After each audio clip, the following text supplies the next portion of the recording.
Audio Jungle.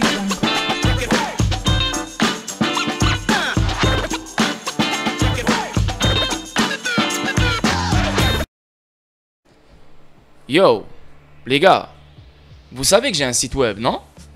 Un site web qui regroupe les actualités XRP, un site web qui regroupe l'actualité concernant les métaux précieux, un site web qui regroupe tous les ICO que je juge qui sont très bons, comme StateX, et la vente c'est le 4 septembre, soyez prêts, et inscrivez-vous maintenant sur mon lien, et le lien est dans la description. Vous savez que sur mon site web, vous pouvez trouver des e-books. Jusqu'à date, il y a 4 e-books. Le 5e e-book arrive très bientôt. D'autres opportunités crypto que vous ne connaissez pas. Et vous savez aussi que j'ai une boutique. Donc, vous êtes tous des investisseurs sur XRP Ripple. J'ai énormément de produits qui ont rapport avec XRP Ripple. Des couettes, des chaussettes, des t-shirts, des hoodies, des chapeaux, des casquettes, plein de choses, plein de matériel. Ok? Donc, faites-vous plaisir et faites-moi plaisir. Utilisez mon site web, que ce soit pour l'actualité XRP, que ce soit pour l'actualité métaux précieux, que ce soit pour trouver des nouveaux ICO, que ce soit pour s'intéresser sur les e-books, que ce soit pour des produits vêtements concernant XRP Ripple. Faites-vous plaisir les boys, parce que le site web, il est pour vous. Ok?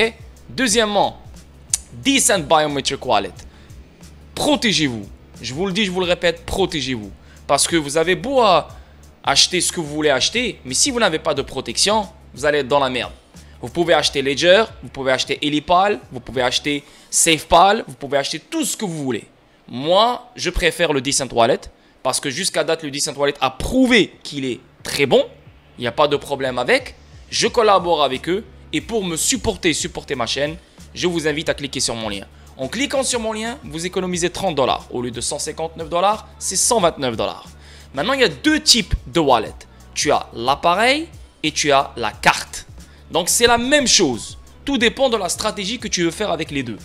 Maintenant, il y a des gens qui vont acheter que l'appareil. Il y a des gens qui vont acheter que la carte. Il y a des gens qui vont acheter les deux. Moi, j'ai les deux. Ok? En cliquant sur mon lien, vous économisez 5 $. Au lieu de 40 $, c'est 35 $. Ça a changé parce qu'avant, c'était 10 $ de rabais. Maintenant, il n'y a que 5 $ de rabais, malheureusement. Donc, moi, j'utilise les deux. Et pour avoir une meilleure sécurité, je propose les deux. Ok? Donc, pour supporter ma chaîne et pour me supporter, je vous invite à cliquer sur mon lien de All-in-One Card Wallet Decent et bien sûr l'appareil Decent Wallet. Les liens se trouvent dans la description pour les deux wallets et bien sûr pour mon site web aussi. Et pour finir, Bitrue. Je sais qu'il y a des gens qui n'aiment pas Bitrue, mais il y a des gens aussi qui n'aiment pas d'autres échanges. Moi, j'aime Bitrue. Pourquoi? Parce que Bitrue, c'est un validateur du XRP Ledger. Et Bitrue, il est basé sur XRP. Donc, tu as beaucoup plus de paires sur XRP que sur d'autres échanges. Ça fait 4-5 ans que je l'utilise. Et aussi, vous devez avoir beaucoup plus que 1 ou 2 ou 3 échanges. Parce que quand les choses vont exploser, il y aura trop de trafic et trop de monde sur les grands échanges. Donc, ça serait bien d'avoir le plus d'échanges possible, vérifier avec vos KYC, avec les plus grandes limites, pour que vous puissiez liquider vos actifs numériques le moment voulu. Donc moi, je possède j'ai un compte sur KuCoin, Binance, Bitrue, Uphold, Kraken, Bitstamp, Bittrex et d'autres encore. Donc j'en ai vraiment 10, quelque chose comme ça. S'il y en a 3 ou 4 que j'utilise souvent, Bitrue chaque jour presque, le reste, ils sont juste ouverts au cas où j'en aurai besoin. Ok? Donc je vous vois dans la vidéo statique d'aujourd'hui. Ciao. Yo, salut tout le monde, comment va? C'est Lord Vendetta avec vous, j'espère que tout le monde est carré, j'espère que tout le monde passe un merveilleux début de semaine et un merveilleux lundi. Salut à vous tous la famille. Donc une autre vidéo statique pour vous. N'oubliez pas que ce soir à 20 h heure française, c'est la dernière prévente de StateX. Donc vous savez de quoi je parle. StateX, juste vendredi passé, samedi, j'ai fait un stream sur StateX. Donc les gars, c'est le meilleur ICO de l'année 2023. C'est un ICO qui touche l'immobilier.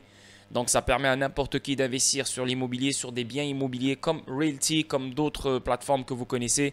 Donc, nous, on a déjà acheté dans la première prévente, deuxième prévente. Maintenant, c'est la dernière prévente qui aura lieu ce soir. Ok? Et après cette prévente, il y aura le listing. On ne sait pas quand exactement on aura le listing, mais le listing sera fait, aura lieu vers la fin septembre. Ok? La fin de ce mois-ci. Donc pour pouvoir se procurer des jetons ESX, vous devez ouvrir un compte. Donc faire vos KYC, ouvrir un compte, faire vos KYC et bien sûr changer le réseau sur votre MetaMask. Donc vous devez avoir un réseau Binance Smart Chain, ok? Ce soir à 20h heure française, soyez prêts, mettez de l'argent sur votre MetaMask. Je ne sais pas comment vous voulez payer. Vous pouvez payer avec BNB, vous pouvez payer avec USD, vous pouvez payer avec Ethereum, vous pouvez payer avec USDT. Donc, bien sûr, si vous décidez de payer avec USD, vous devez avoir le réseau Binance Smart Chain. Si vous décidez de payer avec BNB, vous devez avoir le réseau Binance Smart Chain. Si vous décidez de payer avec Ethereum, vous devez avoir le réseau Ethereum. Si vous décidez de payer avec USDT ERC20, vous devez avoir le réseau Ethereum. Donc, tout dépend comment vous voulez payer, ok? Maintenant, on a toutes les informations sur le Discord. J'ai mis aussi les informations tout à l'heure sur YouTube, donc dans la section messages. Je pense que vous avez toutes les informations pour être prêt pour ce soir si ce projet-là vous intéresse, ok? Donc, moi, je suis dessus, ma communauté est dessus et je ne vais pas vous inviter à investir dessus. Tout dépend de vous et tout dépend de votre portfolio, votre budget, votre liquidité, si vous pouvez, si vous ne pouvez pas. Ça, c'est à vous de prendre votre décision. Moi, ma job, c'est vous ramener des opportunités qui sont fiables, sérieuses et avec le moins de risques possible. StateX est une putain de compagnie très très très sérieuse, connectée à GDA Capital, connectée à BitGet si je ne me trompe pas, connectée à Microsoft, connectée à plein d'entités incroyables qui vont l'aider à se développer. Donc, et sans oublier une des meilleures boîtes de marketing, c'est la même boîte de marketing qui était derrière Victor AVR. Et vous avez vu exactement qu'est-ce que Victor AVR elle a fait. Elle a eu un magnifique succès. Donc, on pense que StateX aura aussi un magnifique succès comme Victor AVR. Ok, donc le lien il se trouve en dessous de la vidéo, dans la description sur chacune de mes vidéos. StateX. Donc, ouvrez un compte, faites vos KYC, mettez de l'argent sur votre MetaMask et bien sûr, vous devez vous décider de quelle façon vous allez payer. Ok, une fois que c'est fait, attendez 20h heure française et bonne chance à tout le monde parce que les préventes elle se vit très très vite, ça finit très très vite, quoi, en 3 minutes, 10 minutes maximum, quelque chose comme ça. Bref, à ce soir, à 20h, StateX, c'est la dernière prévente. Sinon, ce mercredi, comme d'habitude, à chaque mercredi, je serai en stream sur le Discord à 21h heure française, donc on va parler opportunités, quoi. Donc, sûrement, la communauté va me balancer certaines opportunités qu'ils veulent que je décortique, qu'ils veulent que j'analyse, etc. Donc, je vais leur faire plaisir. Donc, je vais parler de certaines opportunités que eux-mêmes ils veulent, hein, que eux-mêmes ils vont choisir. Ou bien c'est moi qui va choisir 3, 4, 5 opportunités que je vais présenter ce mercredi. Donc venez dans le Discord si vous êtes intéressé par ça. Là on est quelle date? On est le 11 septembre. Le mercredi ça va être le 13 septembre. Donc on est presque à moitié du mois. Donc bien sûr si vous payez maintenant, vous allez payer maintenant et vous allez payer aussi le 1er octobre. Donc tout dépend de comment vous voulez faire les choses. Maintenant si vous payez maintenant et le 1er octobre c'est 18 €. 10 € c'est pas la fin du monde. Mais je veux pas que vous payiez deux fois. Tu vois ce que je veux dire? Je suis honnête, je suis une personne normale, transparente. J'ai pas envie que vous payiez une fois, tu vois, surtout si tu es là pour un mois. Si tu es là juste pour un mois, tu vas payer 2 fois pour 2 semaines, tu comprends? Donc, ça serait mieux d'attendre le 1er octobre. Mais plus tu attends, plus tu rates énormément de choses qui se disent sur le Discord. Voilà quoi. Ce mercredi à 21h heure française, en direct sur le Discord, exclusivement sur le Discord. Sinon, ce soir à 20h heure française, la prévente, la dernière prévente de StateX aura lieu. Donc, soyez prêts les boys. Sinon... j'espère que vous avez passé un bon week-end. Moi, j'ai passé un bon week-end. Comme vous le savez, avec le tremblement de terre, etc. Tout va bien. Hier, c'était bien. Aujourd'hui, on est bien. Avant-hier, on est bien. Bien sûr, à l'Atlas, dans les alentours de Marrakech, les gens continuent à aider, continuent à envoyer de la bouffe, du matériel pour vraiment sauver le plus de monde possible. Parce que là-bas, c'est là où il y a eu la frappe. Donc, énormément de monde qui sont morts là-bas, énormément de monde qui sont blessés, énormément de monde qui sont sans abri. Donc, ils ont vraiment besoin de plein de choses. Moi, malheureusement, je suis tout seul, mais je te jure, si j'avais une équipe, etc., je te jure, j'aurais pris les trucs, je serais parti tout seul. J'aurais filmé, tu sais, pour vous montrer ce qui se passe, parce que je suis juste à côté, c'est le Maroc, là, quoi. C'est un petit 5 heures, 6 heures de route, 7 heures, 8 heures de route, et tu arrives dans les villages les plus lointains comme ça, là, et j'aurais voulu aider, mais malheureusement, je suis tout seul, je ne connais personne avec qui je vais partir, tu comprends? Voilà, mes pensées sont avec eux, mais ici à Casablanca, on est good, on est correct, on est carré, il n'y a aucun problème, tout va bien. Voilà les boys. Donc maintenant, on va commencer, quoi. Aujourd'hui, une vidéo statique. Bien sûr, on va parler XRP, on va parler Ripple. Et voilà quoi, on commence live sans trop perdre votre temps. Le premier truc, un expert affirme que le XRP à 500 $ est sous-évalué. C'est ce que je dis depuis le jour numéro 1. Depuis que j'ai posé mes yeux sur XRP, depuis que j'ai commencé à investir sur XRP, depuis que j'ai compris l'utilité de XRP, le 100 $, 200 $, 300 $, 400 $, 500 $, même 1000 $, pour moi, XRP reste sous-évalué. Bien sûr, pour vous, avec vos bagues, tu vas dire, mais yo, s'il part à 300 $, je vais être millionnaire. S'il part à 1000 $, je vais être multimillionnaire. C'est impossible. Donc, tu te bases sur toi, tu te bases sur ta vie. Mais tu oublies le potentiel de XRP, tu oublies l'utilité de XRP. Donc, ce n'est pas comme ça qu'on fait les choses. Bien sûr, toi, tu vas être millionnaire, tu vas être multimillionnaire parce que tu as eu l'intelligence et tu as pris le risque d'investir sur un asset qui est nouveau, que beaucoup de monde ne comprennent pas. Et si tu attends et si tu fais ce qu'il faut, tu continues à investir dessus, frérot, tu vas faire l'argent que tu es supposé faire. C'est ton destin, c'est comme ça. Tu comprends? Mais le 500 $, 1000 $, 200 $, 300 $, 600 $, 800 $, c'est absolument rien pour XRP. Et je vais mettre les points sur les i parce que beaucoup de monde sur Twitter, ils disent que le prix de XRP va être 7. Ils vont choisir un prix pour XRP. Impossible. Personne ne peut choisir le prix du XRP. Personne. Parce que personne ne peut savoir le nombre de paiements transfrontaliers qu'on aura d'ici 2025, d'ici 2030, d'ici 2035. Personne ne peut savoir le nombre d'argent, le nombre de valeur qui sera créé grâce à la tokenisation. Personne ne peut savoir plein de choses, tu vois. Personne ne peut savoir combien de valeurs les CBDC vont créer. Personne ne peut savoir tout ça. Ça, c'est impossible. C'est avec le temps qu'on le saura. C'est pour ça que XRP, avec le temps, il va faire que s'adapter au volume et aux transactions mondiales, bien sûr. Tu comprends? En plus, on parle des AMM, création de la liquidité. Donc, moins de XRP qui va se faire trader, plus de XRP qui va se faire demander. Donc, forcément, son prix va apprécier. Sans parler des autres choses. Éliminer le préfinancement, débloquer de la liquidité, déplacer de la liquidité. C'est énormément d'argent. C'est impossible de se dire, ok, tu sais quoi, XRP, ils vont lui fixer un prix. C'est impossible. C'est impossible. C'est impossible. Si quelqu'un va fixer le prix du XRP, ça veut dire que ce gars-là vient du futur. Voilà, il vient du futur. Il habitait en 2050 et là, il est venu en 2023 et là, il nous a donné le prix du XRP qu'on aura en 2050. Mais sinon, personne ne peut le savoir maintenant. Donc, le prix du XRP ne sera jamais fixé. Le prix du XRP va s'adapter avec le volume mondial. Ok? Citant la projection de 250 000 milliards de dollars de Ripple pour le secteur transfrontalier. Vous voyez ici le secteur transfrontalier, on parle de 250 000 milliards de dollars dans le secteur des paiements transfrontaliers. 250 trilliards de dollars. Sans parler du préfinancement, débloquer de la liquidité, on parle de 25 à 28 trilliards de dollars. Sans parler de la création de la liquidité pour les actifs tokenisés. On parle de je ne sais pas combien de trilliards. Parce que là, ce n'est pas juste un continent, un pays ou une entreprise. On parle du monde entier qui vont commencer à utiliser la DeFi institutionnelle. Le monde entier vont commencer à utiliser des pools de liquidité universels. Le monde entier vont commencer à créer de la liquidité pour leurs CBDC, pour leurs actifs tokenisés, pour des corridors gris, pour des devises dans le FX market, dans plein de choses. Donc, 500 $, encore une fois, 200 $ ou 1000 $, c'est absolument rien pour XRP. Mais c'est beaucoup pour ta poche. Ça, je le sais. C'est pour ça que tu n'y crois pas. Mais pour XRP, ce n'est absolument rien. Aussi, fixer le prix du XRP, ça, c'est de la foutaise. Dès que tu entends quelqu'un qui te parle de fixage du XRP, le prix du XRP, tu le bloques, tu l'arrêtes, ferme ta gueule, toi, tu ne connais rien. Même s'il te dit que moi, je suis investi sur XRP, même s'il te dit que ouais, moi, ça fait longtemps qu'il est sur XRP, mais s'il te parle de cette façon-là, c'est une mauvaise personne, c'est une mauvaise source. Ok? L'expert financier Shannon Thorpe estime que le XRP à 500 $ est prudent compte tenu de la valeur projetée de 250 000 milliards de dollars de paiements transfrontaliers d'ici 2027. Juste d'ici 2027, on parle de 250 trilliards de dollars en 2027. Alors imagine 2030, imagine 2035, imagine 2040. Comment tu peux fixer le prix de XRP? Comment tu peux savoir que, par exemple, le prix de XRP, là on va le fixer à 10 000 $. Comment tu peux savoir que le 10 000 $, ça va être assez pour XRP pour subvenir aux besoins du monde entier dans tout ce qui a rapport avec les paiements transfrontaliers et d'autres choses? Comment tu sais? Comment tu sais? Tu ne peux pas calculer tout ça, c'est impossible.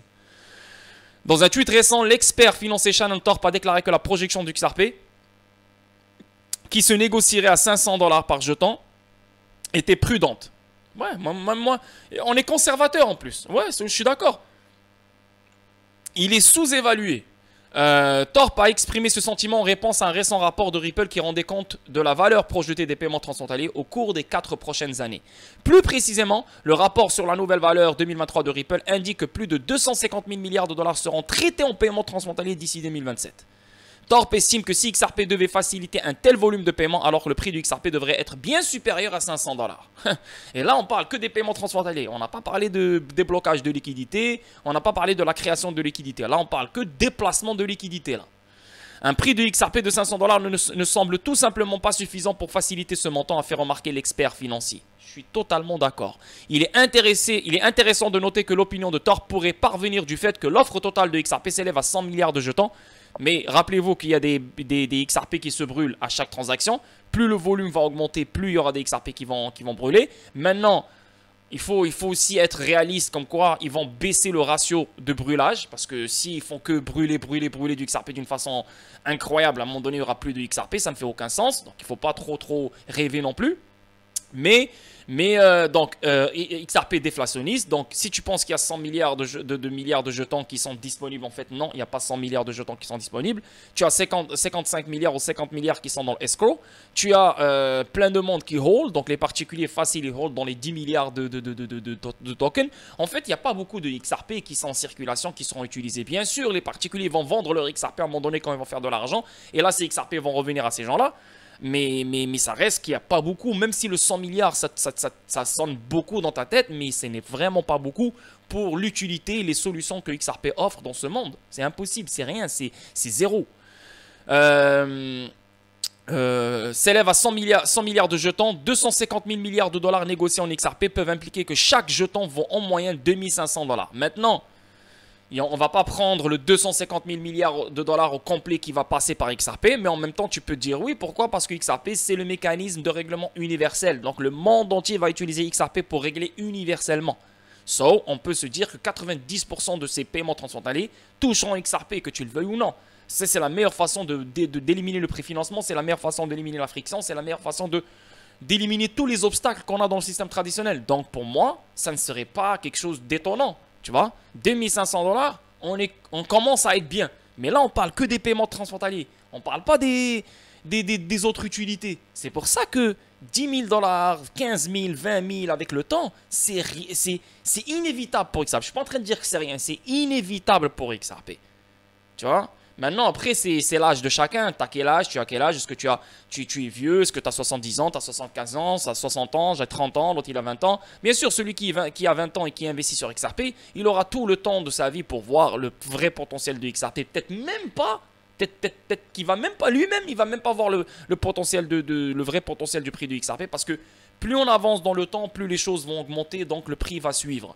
Mais quelqu'un qui a 20 ans, d'ici 10 ans, il arrive à 30 ans, mon gars, tu es assis sur un XRP à 10 000 $, là, facile. Tu comprends ce que je veux dire?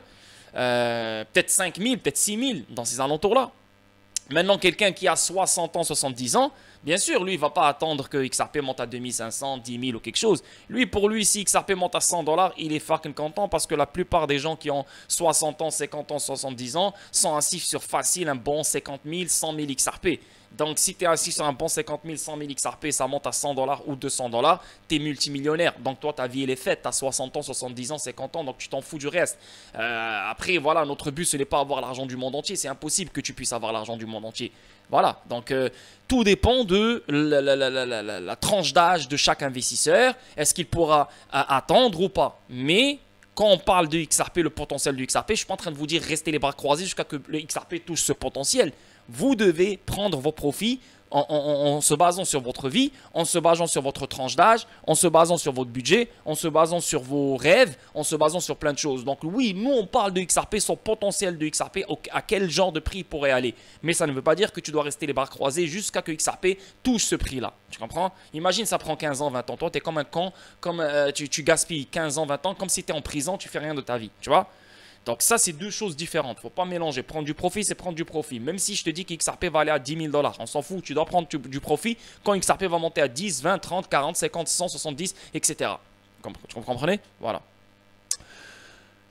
Cependant, il convient de préciser que les 250 trillions de dollars prévus concernant l'ensemble du paysage des paiements transfrontaliers et pas seulement les transactions basées sur XRP. Cette estimation suppose que XRP dominerait complètement le secteur, ce qui est peu probable. Bah, ce qui est peu probable, c'est ce que j'ai dit tout à l'heure, 90%, 80%, parce que XRP, c'est le mécanisme de règlement universel. Donc, à 80%, 90%, l'argent va passer sur XRP. Mais ça ne sera pas le seul qui va être utilisé par tout monsieur, madame, tout le monde. Il y a des stablecoins, il y a des CBDC, il y a plein de choses. Mais bridge currency entre les CBDC, entre les stablecoins, etc. S'il n'y a pas de liquidité, on doit utiliser XRP, c'est comme ça. Donc, forcément, XRP sera utilisé quotidiennement dans le secteur. Donc, il va dominer le secteur d'une manière ou d'une autre, c'est sûr. Notez, comme l'a rapporté de Crypto Basic, Torp a récemment fait valoir que la valeur du XRP ne repose pas uniquement sur l'utilité. Elle a soutenu que le potentiel haussier du XRP réside dans sa position dans la proposition économique d'institutions telles que le Fonds monétaire international et la Banque mondiale. La Banque mondiale, elle a cité XRP comme une monnaie supranationale. Tu penses vraiment qu'une monnaie supranationale va rester à 100 $, ou 10 $ ou 20 $? Une monnaie supranationale, elle est plus forte que les juridictions, qu'aucune juridiction ne contrôle. Le secteur transfrontalier devrait atteindre 250 000 milliards de dollars d'ici 2027, c'est ce qu'on a lu tout à l'heure. Donc, un futur incroyable pour XRP, les gars. C'est juste les chevreuils qui n'y croient pas. En avance, la demande d'appel de la SEC dans l'affaire Ripple pourrait ne pas être accordée. Ancien responsable de la SEC. Je suis d'accord, je ne pense pas que l'appel va être accordé. Le 8 septembre, la SEC elle a répondu à l'opposition de Ripple. Parce que Ripple, elle s'est opposée à l'appel de la SEC. Mais la SEC, son appel ne va pas être pris en considération. Pourquoi? Parce que les ventes programmatiques, on le dit, on le répète, il n'y a pas de contrat d'investissement entre les institutions financières ou bien la personne qui est en train d'acheter des XRP avec Ripple. Il n'y a pas de contrat. Pourquoi? Parce que les institutions financières ou un particulier ou n'importe qui est en train d'acheter du XRP passe par les échanges. Donc, il y a des ventes programmatiques. Donc, l'intermédiaire ici, c'est un échange. Donc, s'il n'y a pas de contrat entre Ripple et l'institution financière ou bien un particulier ou n'importe qui est en train d'acheter des XRP à travers ces ventes programmatiques, ce n'est pas un titre. Ce n'est pas des ventes de titres. La SEC doit trouver des preuves, des arguments pour faire revenir la juge sur sa décision dans ce volet-là. Elles sont où les preuves? Il n'y a pas de preuves. Et la juge, elle est trop intelligente. C'est pour ça qu'elle a dit que les ventes programmatiques ne sont pas des titres, des ventes de titres. Donc, je pense fortement que... Et en plus de ça, si elle accorde l'appel, le procès va être retardé. Donc, c'est ou bien on accorde l'appel immédiatement et on retarde le procès, ou bien on attend que le procès finisse et là, on donne l'appel. Et là, dans ce cas-là, dans le deuxième scénario, l'appel peut prendre 1 an et demi, 2 ans. Et là, c'est là qu'il va aboutir et c'est là qu'on commence à parler de l'appel. Tu comprends? Moi, je pense qu'il va être rejeté. Je suis totalement d'accord.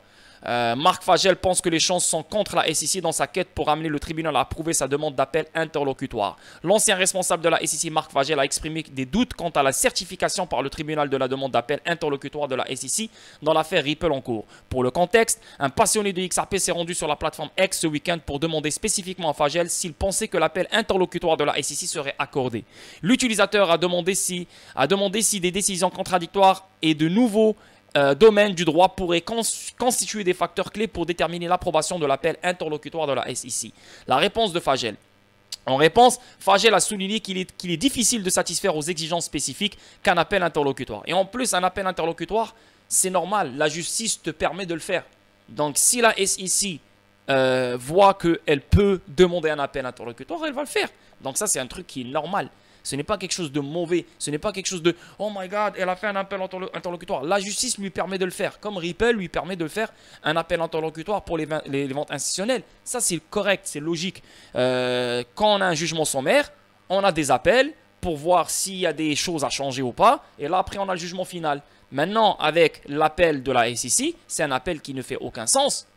Tu vois? Donc, l'appel sera rejeté.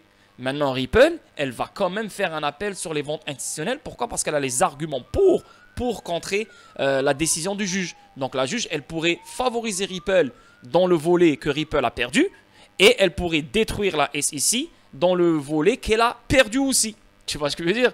Qui sont les ventes programmatiques. Cependant, il a souligné que les chances sont contre la demande d'appel interlocutoire de la SEC, à moins que le tribunal ne prenne en compte les deux facteurs soulevés par l'utilisateur.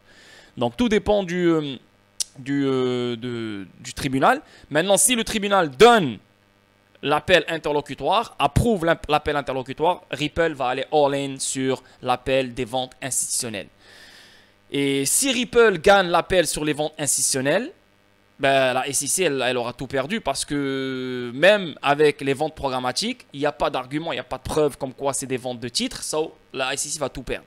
Maintenant, la SEC, elle doit vraiment réfléchir avant d'agir. Parce que là, on dirait qu'ils agissent bêtement. Ils agissent bêtement sans réfléchir. Ok? La SEC demande un appel interlocutoire. Selon la SEC, la décision sommaire du tribunal du 13 juillet sur les ventes programmatiques de XRP et d'autres distributions par Ripple pose des problèmes juridiques épineux qui ont incité le Congrès américain à prendre des dispositions pour un examen interlocutoire. Il convient de mentionner que le tribunal a considéré que les ventes programmatiques de XRP et d'autres distributions par Ripple n'étaient pas des valeurs mobilières. Cependant, la SEC estime que les décisions posent des questions de droit déterminantes, laissant ainsi place à des opinions différentes. La commission a déclaré que cette divergence d'opinion s'était déjà reflétée dans l'affaire SEC Terra, où un juge de district a rejeté le raisonnement de la juge Annalisa Torres dans l'affaire Ripple. Oui, il a rejeté, il n'y a pas de problème. Mais un juge, il a son affaire. Donc il a beau à dire ce qu'il veut, sa parole n'impacte pas l'affaire d'un autre juge. Mêle-toi de ton affaire, fais tes trucs. Pourquoi il s'est mêlé de l'affaire de Ripple? Pourquoi? Parce que Do Kwon, le gars derrière Terra, il est venu, il a dit « Yo, pourquoi vous ne faites pas la même chose que Ripple et la SEC ?» C'est là que ce juge-là, il s'est levé, il a donné son opinion sur la décision du juge Torres. Mais le juge, c'est le juge, l'autre juge, c'est l'autre juge. Lui, c'est son affaire, l'autre, c'est son affaire.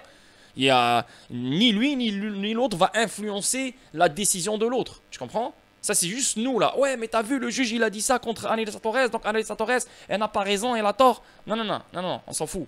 On s'en fout. Ça n'a pas rapport. Comme indiqué précédemment, Ripple a déposé une opposition à la requête de la SEC visant à certifier un appel interlocutoire. Notamment, la principale société de blockchain a annoncé qu'elle déposerait un appel incident contre la décision du tribunal concernant ses ventes institutionnelles de XRP. Voilà, c'est ce qu'on veut et je pense fortement que Ripple va gagner ce volet-là. Rappelons que le tribunal a jugé que Ripple avait violé les lois sur les valeurs mobilières via ses ventes passées de XRP à des investisseurs institutionnels. Encore une fois, je le dis, je le répète, il y a un contrat entre Ripple et les institutions financières. Pourquoi? Pour protéger le marché de XRP, pour protéger la stabilité de XRP. S'il n'y a pas de contrat d'investissement, les institutions financières pourraient vendre des XRP sur le marché secondaire. Donc nous, on sera niqué et Ripple sera niqué et XRP sera niqué. Donc c'est pour ça qu'il y a un contrat d'investissement. Conditions nécessaires pour un appel immédiat. Un appel interlocutoire est un appel déposé par une partie alors que d'autres parties de l'affaire sont toujours en cours. Pour que la SEC puisse déposer un appel interlocutoire, elle doit demander l'autorisation du juge Annalisa Torres et du deuxième circuit. Donc, jusqu'à date, l'appel n'est pas encore pris en considération. De plus, la SEC doit satisfaire à 3 exigences essentielles, notamment démontrer que l'ordonnance du juge Torres comporte une question de droit déterminante. Bonne chance, la SEC. Le régulateur doit également démontrer qu'il existe de sérieuses raisons de divergence d'opinion. Oui, là, elle va se baser sur le juge de Terra. Enfin, la SEC doit prouver qu'un appel interlocutoire peut faire avancer le litige de manière substantielle. Non, en fait, un appel interlocutoire va juste retarder l'affaire. Donc,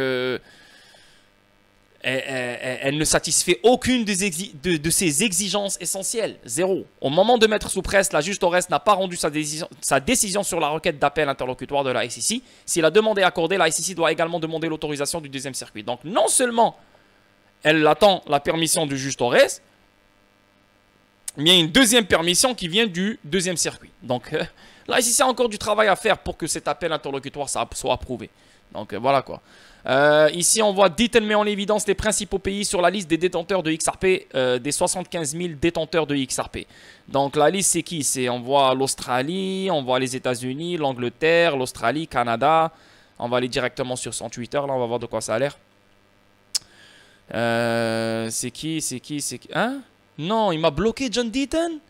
LOL! Il m'a bloqué. John Deaton m'a bloqué. Oh my god. Ben oui, parce que je l'ai démonté la dernière fois là sur tes comment dire, sur tes dates de merde là. Ouais, il m'a vraiment bloqué. Waouh, il était temps. Mais ouais, je l'ai bien démonté là. Ça fait un moment que je le démonte là, John Deaton. Lui, Jeremy Hogan. Attends. Ça fait longtemps que j'ai pas vu Jeremy Hogan. On va voir Jeremy Hogan. Est-ce qu'il m'a bloqué lui aussi ou pas? Jeremy Hogan. Et on dirait que lui aussi, il m'a bloqué. Yo. Ah non, il est là. Ouais, il est là. Il est encore là. Ok. C'est bon. Lol. Bon, donc là, ça parle des États-Unis, Angleterre, Australie, Canada, blablabla. Ok, on s'en fout. Ok, on avance. Ici, on voit un expert affirme que les entreprises s'appuyant sur le XRP Ledger ne sont pas obligées de stimuler les intérêts des détenteurs de XRP. Bah, j'espère. Bah, j'espère. Bah, j'espère, face de cul, j'espère. Parce que si ils devaient stimuler les intérêts des détenteurs de XRP, bah, XRP, c'est un titre. XRP, c'est un titre. C'est fini. La SEC, elle a gagné. Bah, j'espère. Mais les gens sont vraiment teubés ici. Thomas Silk Jawer, responsable de la conformité du XRP Ledger F, clarifie l'objectif du XRP Ledger en tant qu'investisseur XRP et exprime ses inquiétudes quant au fait que XAO pourrait conduire à une moindre adoption du XRP et du XRP Ledger. Non, ça c'est totalement faux. XAO, c'est un réseau qui est connecté au XRP Ledger grâce à une chaîne latérale, grâce à un hook. Donc XAO, c'est un réseau de smart contracts, de contrats intelligents. Maintenant, le XRP Ledger offre des contrats intelligents grâce à XAO Network. Mais le mainnet, la base du XRP Ledger, ne possède pas des contrats intelligents. Rappelez-vous de David Schwartz dans le dernier événement qui a eu lieu le 7 septembre. Il a dit, nous, le XRP Ledger, on ne veut pas le remplir. Parce que si on le remplit, on va détruire son utilité principale qui est les paiements rapides. Comprenez? Donc, comment on fait pour subvenir aux besoins des gens, des institutions, etc., sans détruire le XRP Ledger? Donc, on va ajouter autour du XRP Ledger.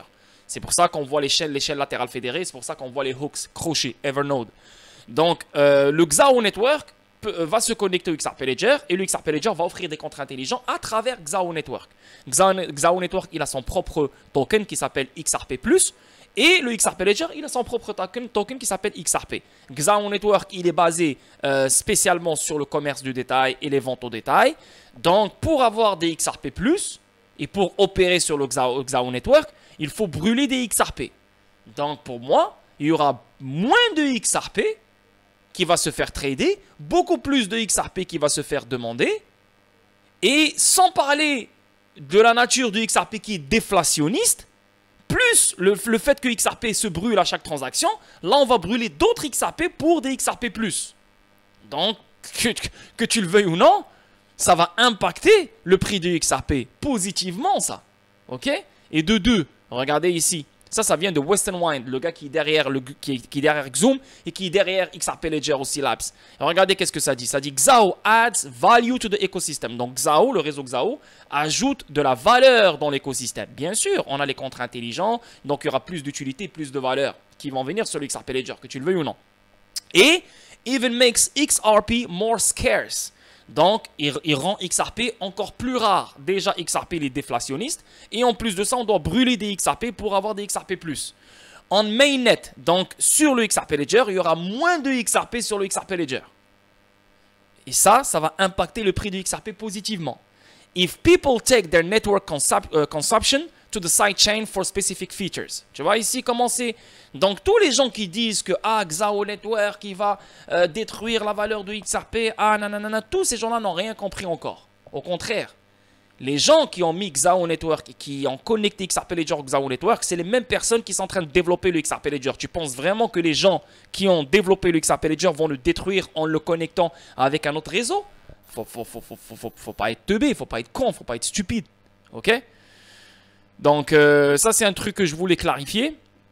Et voilà quoi, on avance. Ici on parle de AMM, donc le CTO de Ripple, je vous l'ai déjà dit, de Ripple déclare que le AMM XLS30 est sa fonctionnalité la plus appréciée sur le XRP Ledger. Pourquoi? Parce que le XRP Ledger aura la plus folle fonctionnalité depuis le premier jour, depuis son premier jour. Les AMM c'est la plus belle chose que le XRP Ledger va voir.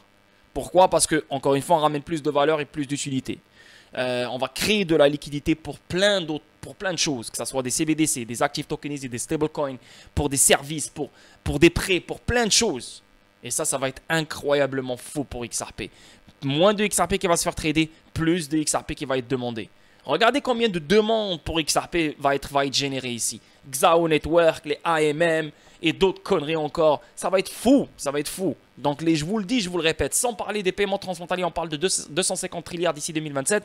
Sans parler de plein d'autres choses, XRP à 500 $, ce n'est absolument rien. Mais vous, vu que vous êtes en train de prendre du risque et vu que vous avez confiance et vous avez une intelligence quand même, vous avez compris XRP, vous allez être millionnaire à 100, 200, 300, 400 dollars. Mais ça ne veut pas dire que c'est la limite de XRP. C'est absolument rien pour XRP. À 500 dollars XRP juste, il vient de faire 10 ans. Il vient de commencer à rentrer dans l'adolescence.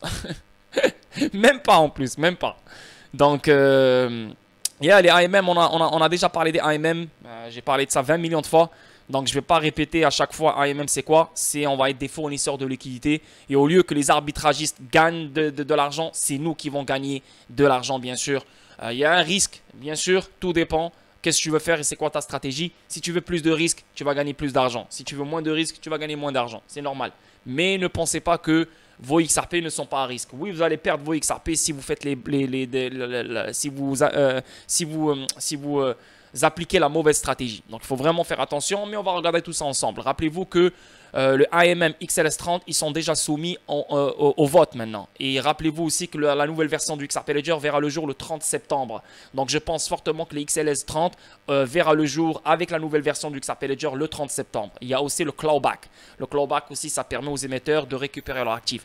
Donc, il y a plein de choses qui vont voir le jour sur le XRP Ledger. Et ça, c'est juste énorme. Je vous le dis, je vous le répète, c'est juste énorme. On avance.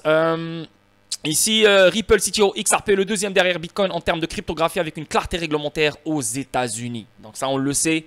C'est le seul altcoin de toute la crypto au complet aux États-Unis qui a la clarté. Vous réalisez? Et c'est le seul altcoin qui est basé sur le système bancaire. Et c'est le seul altcoin qui est basé sur les paiements. Et c'est le seul altcoin qui est basé sur les règlements. Et c'est le seul altcoin qui est basé sur la création, le déblocage et le déplacement de la liquidité. C'est incroyable. C'est incroyable. Donc les gars, je vous le dis, je vous le répète. Je vous le dis, je vous le répète. Continuez à investir. Là maintenant, le dump va continuer. Bien sûr, sur le court terme, on aura des pumps et dump, pump and dump. Mais la direction sur le moyen terme, c'est un dump, ok? Bitcoin, zone de valeur, elle se situe vers le 20 000 dollars et le 15 000 dollars. Ça, si on fait un higher low, on parle de 20 000, 18 000. Si on fait un double bottom, on parle de 15 000. Si on fait un nouveau low, on parle de 12 000. Je ne peux pas savoir exactement qu'est-ce qu'il va faire, notre Bitcoin, mais la zone de valeur, elle est claire. Okay? La zone de valeur, c'est entre 20 000 et 12 000. 20 000 et 12 000. On ne peut pas savoir où il va s'arrêter. Il peut s'arrêter à 20 000, il peut s'arrêter à 18 000, il peut s'arrêter à 12 000, 13 000, 14 000. On ne peut pas savoir. Mais il y a une putain de zone de valeur. Et je pense que Bitcoin se dirige vers cette zone de valeur. Sans cette... Bitcoin ne m'intéresse pas. Maintenant, il ne m'intéresse pas et aucune crypto ne m'intéresse maintenant. Tant que Bitcoin ne va pas à cette zone de valeur, rien ne m'intéresse. Parce que si Bitcoin part dans cette zone de valeur, les altcoins vont se faire démonter, ils vont se faire taper. Pourquoi? Parce que la dominance du Bitcoin, elle est beaucoup plus forte que les altcoins. Donc, quand Bitcoin va descendre, les altcoins vont surperformer Bitcoin et vont descendre encore plus.